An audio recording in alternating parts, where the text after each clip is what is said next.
Halo semua, terima kasih untuk kesempatan yang diberikan kepada saya. Pada kesempatan kali ini, saya akan mempresentasikan hasil dari pelaporan dari PT AC Hardware Indonesia. Pada kesempatan ini juga, saya akan mempresentasikan tentang uh, profil singkat dari AC Hardware Tbk Indonesia dan juga apa saja anak perusahaan dari PT AC Hardware Indonesia, penerapan metode yang dilakukan oleh PT AC Hardware Indonesia, dan yang terakhir adalah penjelasan pelaporan hasil audit dari PT AC Hard Indonesia, dan yang terakhir adalah kesimpulan. Baik, profil dari PT Hardware Indonesia ini didirikan pada tahun 1995 sebagai perusahaan yang bergerak di bidang manufaktur dan distribusi produk-produk elektronik. Sejak awal, perusahaan ini bertekad untuk menjadikan pemimpin pasar di Indonesia dengan mengutamakan kualitas produk dan layanan pelanggan yang terbaik. Sehingga visi dari perusahaan ini adalah menjadi perusahaan terdepan di bidang teknologi dan elektronik di Indonesia dan Asia Tenggara.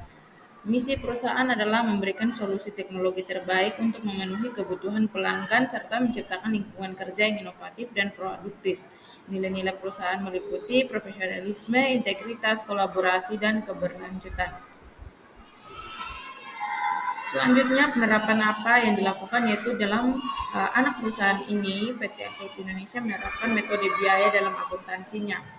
Metode biaya adalah metode akuntansi yang mencatat aset dengan nilai perolehan atau biaya yang dikeluarkan untuk memperolehnya. Dalam hal ini, biaya yang dimaksud meliputi biaya pembelian, biaya produksi, biaya pengiriman, dan biaya lainnya yang terkait dengan aset tersebut.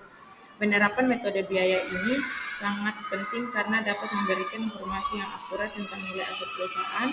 Selain itu, dengan menggunakan metode biaya, perusahaan dapat menghindari kesalahan dalam menilai aset yang dapat berdampak pada kinerja keuangan perusahaan. Pelaporan hasil audit. Pada pelaporan ini, pendapatan grafik pertumbuhan dari PT Acuan Indonesia ini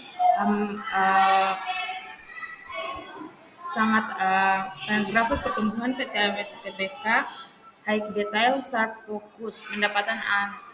Pendapatan pada PT ini mengalami pertumbuhan yang stabil selama 5 tahun terakhir dengan rata-rata pertumbuhan sebesar 8% per tahun. Pada tahun 2020, pendapatan perusahaan mencapai 10 triliun, naik dari 9 triliun pada tahun 2019. Di sini juga laba bersih dari PT ini mengalami pertumbuhan yang stabil selama 5 tahun terakhir dengan rata-rata pertumbuhan sebesar 10% per tahun. Pada tahun 2020 laba bersih perusahaan ini mencapai 1,2 triliun, naik dari 1 triliun pada tahun 2019. Strategi pengolahan dari PT ini menggunakan beberapa strategi untuk mengoptimalkan profitabilitas melalui pengelolaan persediaan, termasuk menerapkan metode persediaan just in time untuk mengurangi biaya penyimpanan dan mempercepat waktu siklus persediaan. Yang kedua, menggunakan teknologi RFID untuk meningkatkan akurasi persediaan dan mengurangi kerugian karena kehilangan barang. Yang ketiga, menerapkan analisis ABC untuk memprioritaskan persediaan berdasarkan nilai dan mengoptimalkan penggunaan sumber daya alam. Yang berikut adalah asuransi untuk aset tetap perusahaan. Perusahaan ini memiliki kesadaran yang tinggi akan pentingnya melindungi aset tetap dari risiko kebakaran dan risiko lainnya. Oleh karena itu, di sini mengasuransikan seluruh aset tetap demi dengan nilai pertanggungan yang cukup untuk menutupi kemungkinan kerugian yang mungkin terjadi. Dapat diperhatikan dengan siklus bahwa aset tetap merupakan bagian penting dalam model perusahaan. Oleh karena itu, hanya mengasuransikan aset tetap, namun juga memastikan bahwa nilai pertanggungan yang dimiliki PT cukup untuk menutupi kemungkinan kerugian yang mungkin terjadi. Berikutnya adalah nilai pertanggungan asuransi. Pada Maret Pada akhir Maret 2023, nilai pertanggungan asuransi perusahaan terhadap aset tetap mereka adalah sebesar 500 miliar, sedangkan pada akhir Desember 2022, nilai pertanggungan sebesar 450 miliar. Dengan nilai pertanggungan yang cukup untuk menutupi kemungkinan kerugian aset tetap yang dipertanggungkan, perusahaan dapat memastikan bahwa aset-aset tetap mereka terlindungi dengan baik dan risiko kebakaran dan risiko lainnya. Yang berikut adalah total nilai aset tetap. Pada akhir Maret 2023, total nilai aset yang telah disusutkan pada penuh dan masih digunakan adalah sebesar 30 miliar, sedangkan pada akhir Desember 2022, total nilai aset yang telah disusutkan penuh dan masih digunakan sebesar 25 miliar. Dari data tersebut dapat dilihat bahwa terdapat kenaikan sebesar 5 miliar dalam kurun waktu 3 bulan. Hal ini menunjukkan bahwa perusahaan masih mempergunakan aset tetap mereka secara efektif dan efisien. Yang berikut adalah pencatatan pada laporan keuangan. Perusahaan Asur mengungkapkan informasi mengenai aset tetap yang telah diasuransikan terhadap risiko kebakaran dan risiko lainnya. Aset tetap tersebut diasuransikan kepada 2 perusahaan, yaitu PT Asuransi Multi Artaguna Tbk dan PT Asuransi Sentral Asia.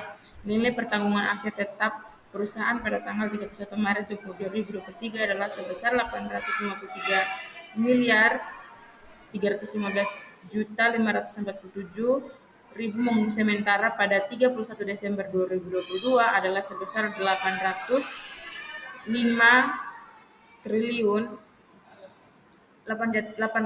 miliar 525.547.000.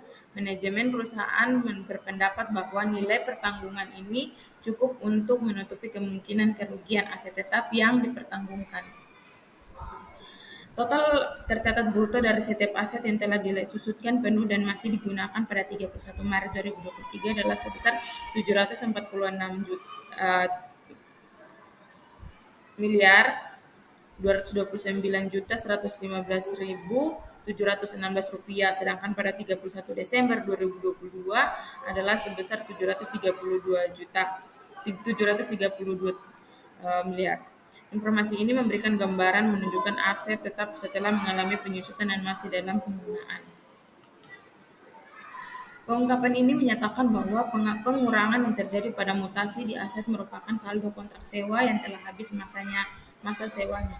Ini berarti bahwa perusahaan S Hardware tidak memiliki kontrak sewa aset atas aset hak guna yang masih berlaku, sehingga penggunaan tersebut tidak lagi dilakukan dalam catatan laporan keuangan. Perusahaan ini mengungkapkan informasi mengenai pendapatan penjualan kepada pihak berelasi selama periode yang berakhir pada 31 Maret 2023 dan 31 Maret 2022. Pendapatan penjualan kepada pihak berelasi pada tahun 2023 adalah sebesar 14 miliar atau setara dengan 0,80% dari jumlah penjualan tersebut, termasuk penjualan barang konsinyasi. Sedangkan pada tahun 2022, pendapatan penjualan kepada pihak berelasi adalah sebesar 11 miliar atau setara dengan 0,72% dari jumlah penjualan termasuk penjualan barang konsinyasi. Perlu dicatat bahwa pada tahun 2023 dan 2022 tidak terdapat penjualan yang melebihi 10% dari total penjualan. Informasi ini menunjukkan bahwa perusahaan S Hardware memiliki keterbatasan dalam jumlah penjualan yang dilakukan kepada pihak berelasi. Yang berikut adalah persediaan perusahaan telah diasuransikan kepada risiko kebakaran dan risiko lainnya, di mana persediaan asuransi diasuransikan kepada PT Asuransi Multi Artaguna Tbk dan PT Sentral Asia. Jumlah pertanggungan persediaan pada 31 Maret 2023 adalah sebesar 2 miliar 597.497, sementara pada tahun 31 Desember adalah sebesar 2.474.000.000 rupiah. Informasi ini menunjukkan bahwa perusahaan memiliki asuransi yang mencakup risiko atas persediaan. Perusahaan ini juga mengungkapkan presentasi utang usaha konsiliasi terhadap total utang usaha pada tanggal 31 Maret 2023 dan 31 Desember 2022. Pada tanggal 31 Maret ini, presentase utang usaha konsiliasi adalah sebesar 29,2%, sedangkan pada 31 Desember 2022 adalah sebesar 37,60%. Informasi ini memberikan gambaran bahwa seberapa besar andil utang usaha yang merupakan konsiliasi dalam struktur utang usaha keseluruhan. Yang berikut adalah Perusahaan juga memberikan informasi mengenai pembelian kepada pihak berelasi selama periode yang berakhir pada 31 Maret 2023 dan 32 Maret 2022. Pada pembelian kepada pihak berelasi pada tahun 2023 adalah sebesar 114 triliun atau setara dengan 13,34% dari jumlah pembelian termasuk pembelian barang konsiliasi, sedangkan pada tahun 2022 pembelian kepada pihak berelasi sebesar 87 triliun atau setara dengan 10,4% dari jumlah pembelian termasuk pembelian barang konsiliasi. Selain itu juga pengungkapan ini menyajikan presentasi pembelian impor dari total pembelian pada 31 Maret 2023 dan 31 Maret 2022. Pada tanggal 31 Maret 2023, presentasi pembelian impor adalah sebesar 79,23%. Sedangkan pada 31 Desember 2022, pembelian adalah sebesar 77,67%. Informasi ini memberikan kita gambaran mengenai proporsi pembelian yang dilakukan kepada pihak berelasi dan pembelian bersifat impor dalam total pembelian perusahaan. Yang berikut adalah tren profitabilitas dan tren arus kas. Dalam 3 tahun terakhir, PT AC Hardware termasuk Indonesia Tbk mencatat tren profitabilitas yang positif. Pada tahun 2018, perusahaan ini mencatat laba bersih sebesar 50 miliar. Angka ini meningkat menjadi 600 miliar pada tahun 2019 dan mencapai 70 miliar pada tahun 2020. Sedangkan untuk tren arus kas ini dalam 3 tahun terakhir PT ini mencatat tren arus kas yang positif sehingga pada tahun 2018 perusahaan ini mencatat arus kas dari aktivitas operasi sebesar 1 triliun. Angka ini meningkat menjadi 1,2 triliun pada tahun 2019 dan mencapai 1,5 triliun pada tahun 2020. Yang berikut adalah pendapatan penjualan kepada pihak berelasi. Pada akhir Maret 2023, perusahaan berhasil mencatat pendapatan penjualan sebesar 1 triliun dari pihak berelasi. Jumlah ini mengalami kenaikan sebesar 25% dibandingkan dengan periode yang sama pada tahun sebelumnya.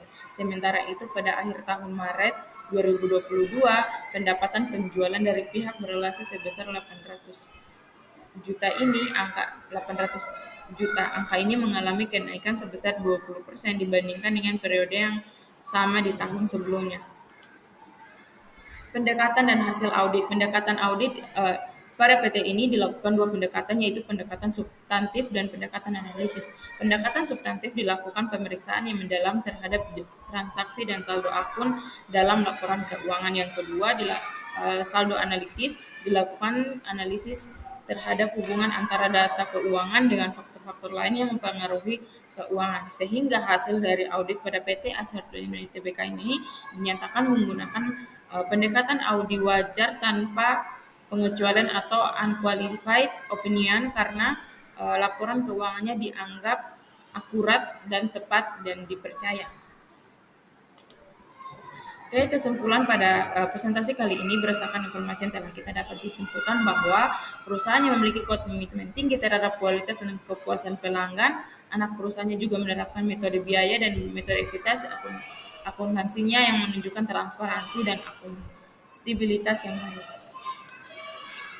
Sekian presentasi dari saya. Terima kasih.